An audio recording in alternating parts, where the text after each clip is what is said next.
You've just been hired as a service manager. Congratulations. That is awesome. Do you know what success looks like in your role? Do you know how to lead your team? Have you ever done one-on-ones before? Have you ever done any of those kinds of things? If the answer to any of that is not a resounding yes, this video is right up your alley because that's what we're talking about today is your role as a service manager.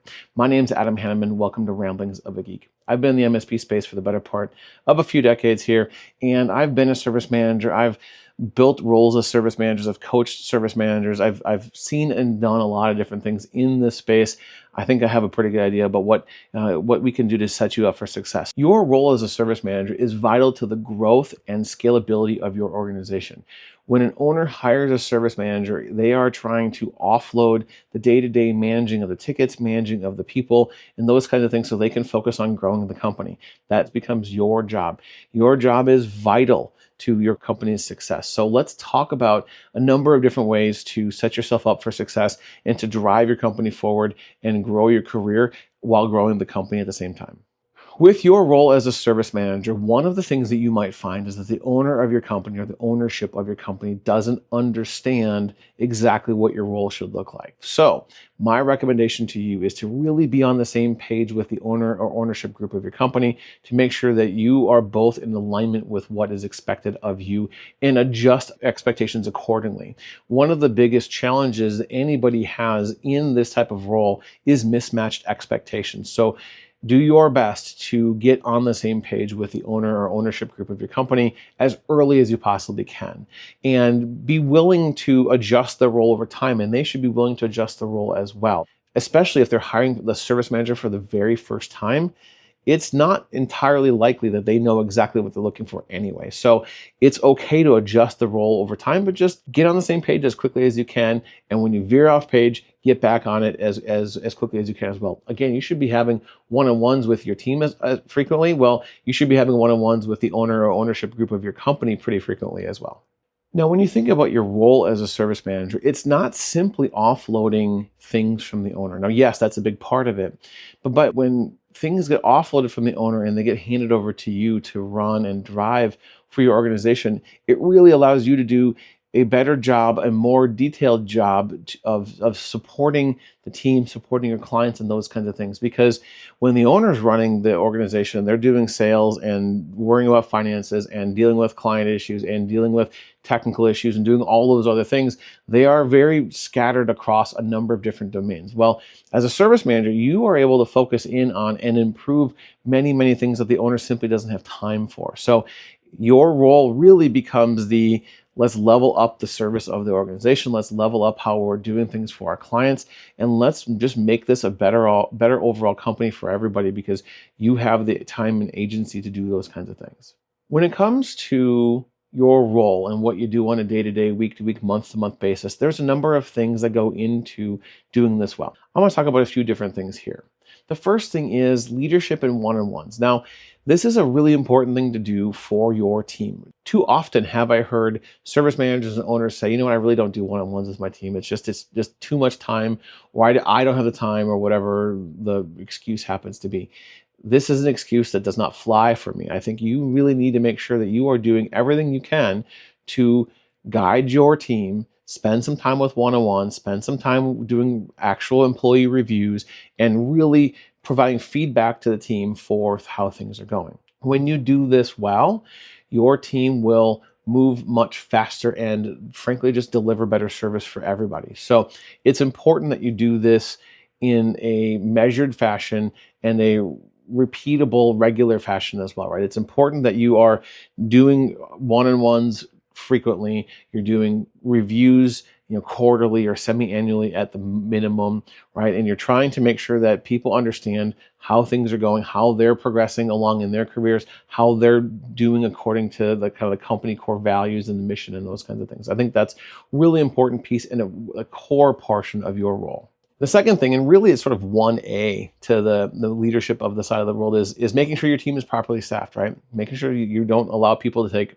a bunch of vacation time and you have like half the team out. Now, Sometimes it's going to happen, but it's your job to make sure that your team is properly staffed. So that's, a little bit of kind of, straight managerial stuff, right? Make sure that you have enough people, in working on a particular day, week, or month, right? It's just a key thing. Now, you're going to find a number of things to be true, but one of the things that I found, and I found out the hard way after actually a couple times of this happening, is that there are going to be busy times in your world that you probably want to black out vacation days, right? You want to say, you know what, I'm sorry, but you can't take vacation on these days. In particular for us, and where I've seen, at least here where I live in my state of Minnesota, is that right after Labor Day was always just a mess, right? Everyone was kind of back to work. All the kids were back at school, and people are like ready to get things done. And they're like, you know what? I need all of this stuff fixed. So I said, you know what? I'm sorry, team. Just that week of Labor Day, you can't take, Tuesday through Friday off.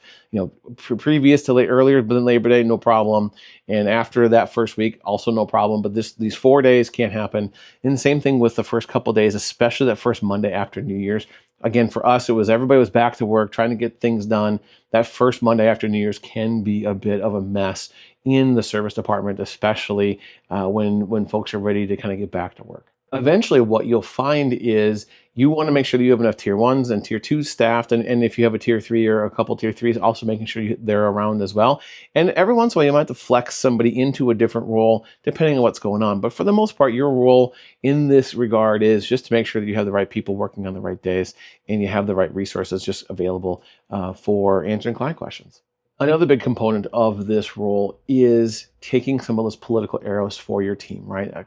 One of your team members messes up on a client issue, it's your job to kind of take those arrows for your team member, right? You need to absorb those arrows and let them solve the issue. It becomes your job to try to appease the client, make sure that they're feeling like, they got my back, we're okay, and really try to make sure that everybody's, as happy as they can be when those kind of things happen. It also is important for you to kind of be the communicator in chief for your team as well. The things that I would run into frequently were, there's an outage or some big issue or whatever. I would want to become the communicator on behalf of my team, so that way my team could do the technical work, right? I need those guys to go do the stuff to fix things. I'm going to be the person that's going to communicate with the clients and tell them what's going on, keep them apprised of the situation, tell them when I'm going to tell them the next update, those kinds of things, right? Your job shifts away from being a tech to being a communicator with your clients and making sure people are on the same page with what's going on. It's a really important piece, and it oftentimes can be overlooked because you try to get in there and roll the boat with your team, and sometimes that doesn't help. In fact, oftentimes you kind of get in the way. So it's your job to help offload some of the extra stuff and do the communication pieces for your team when those kind of things happen. Another really big part of your role is holding your team accountable, right? You need to be the accountability person for your team. This means that you need to, make sure they're filling out their timesheets properly and codifying tickets properly and doing those kinds of pieces. Two-step close review, those kinds of things are really important, kind of mundane and kind of boring, but really important to make sure that the team is doing what they're supposed to be doing. And in this case, it's, kind of doing some paperwork side of the world. And it's really important, even if it is a bit boring. So then let's talk a minute about metrics and this accountability side of the world and dashboards and those kinds of things. I think there's some meat on the bone there. So when you think about holding your team accountable to this stuff, there are things you're going to care about, right? There's going to be, billable time or percent billable time. Those kinds of things are important, right? Or percent utilized time, depending on how you're doing things. It's just really important that someone's paying attention to that. This is also like time per ticket, tickets per endpoint, SLAs, all of those things, right? And I actually recorded a whole video about a lot of this stuff, and I'm going to link that video up above.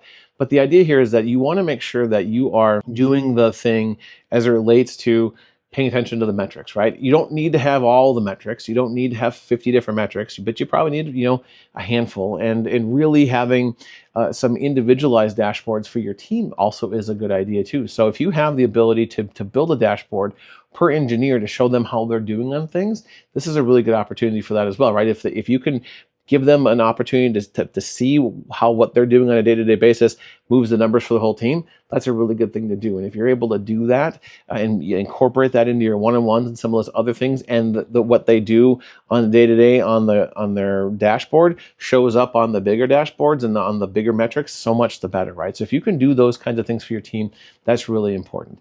Now, if I were a service manager tomorrow, what I would probably want to track is something along the lines of kill rate.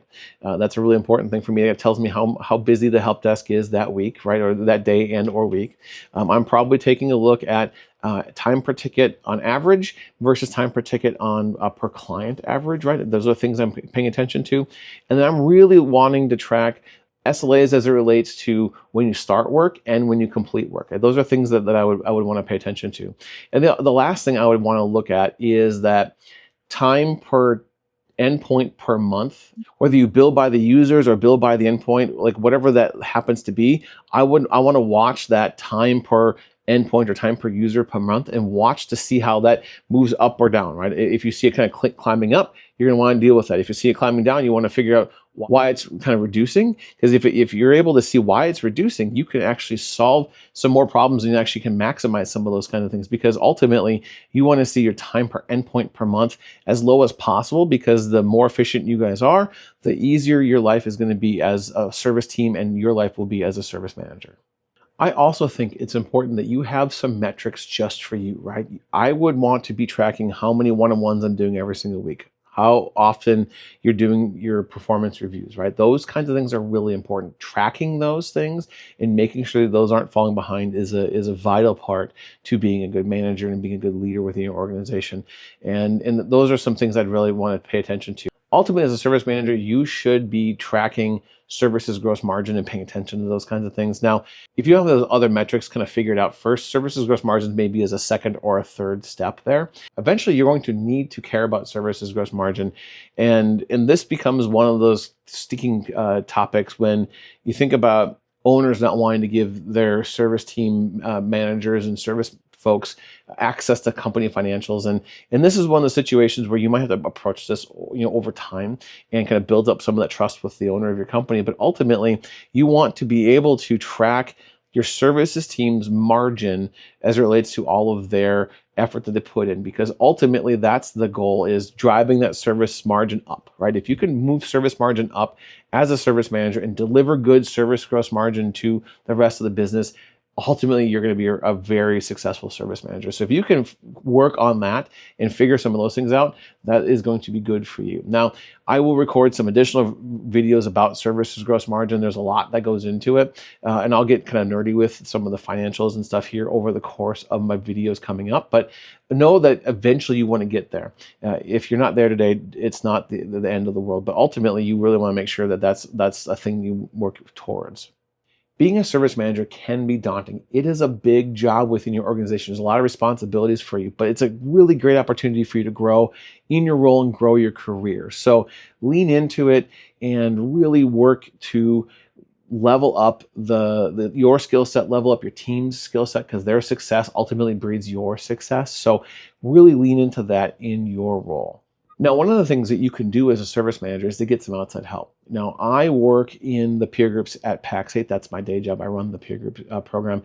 I was a facilitator and a member of service manager peer groups for another company a number of years ago. And frankly, peer groups were transformative for my career. So when you are stepping into this role, especially if it's the very first time, it is incumbent on you to get some education, and you should be asking for that from your ownership group or the owner of your company, because I think it's really important. Now, whether you go to a peer group or take some classes or both, something you should want to get some additional help from the outside, especially, again, if you are that very first service manager, because when you do that, this really sets you up for success, and it gives you a network of folks that you can talk to and bounce things off of. I found that when I was the service manager in the peer groups, a lot of it was, I was learning from other folks. I was teaching some things for other folks. And a lot of times it was just a bit of group therapy. And group therapy is not the worst thing in the world, especially when we all deal with very similar things. It really helps you understand that you are not alone in the world, because this role as service manager can feel very kind of like out on an island. So a peer group opportunity for you would be a smart thing to kind of lean into. So if you're not a member of a peer group, I would suggest becoming one. Being a service manager can be very rewarding, and I really hope that you're able to go out there and crush it and just move the company forward, move your career forward, and do all the things. If you are looking for some information about how to do one-on-ones and reviews and that kind of thing, that video will be up here. And if you want to look at a video about how your team might morph over time, that video will be up here. Thanks for coming in this ramble with me, and I hope to see you on the next one.